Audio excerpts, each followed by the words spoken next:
અંજાર તાલુકાના વરસામેડી સીમમાં વેલ્સપન કંપનીની અંદર પતરા કોલોનીની પાછળ પડતર ખેતરમાં લાશ મળી આવી હતી।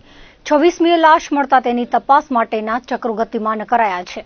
કોઈ પરિવારજન ન હોવાથી અંજાર પોલીસે સરકાર તરફે ગુનો દાખલ કરી તપાસ હાથ ધરી હતી, જેમાં ઘટના સ્થળે નિરીક્ષણ કરી પોલીસે જુદી જુદી ટીમો બનાવી હતી।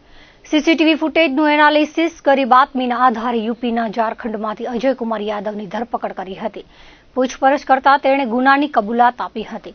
તપાસમાં આરોપીએ કબૂલ્યું હતું કે મૃતક તેનો સગો ભાઈ થતો હતો અને બંને ભાઈ વેલ્સપન કંપનીમાં લેબર કોન્ટ્રાક્ટરનું કામ કરતા હતા। હતભાગી સ્થાનિકે રહી લેબર કોન્ટ્રાક્ટર તરીકે કામ સંભાળતો હતો અને તેનો ભાઈ આરોપી વતનમાંથી મજૂરને મોકલતો હતો।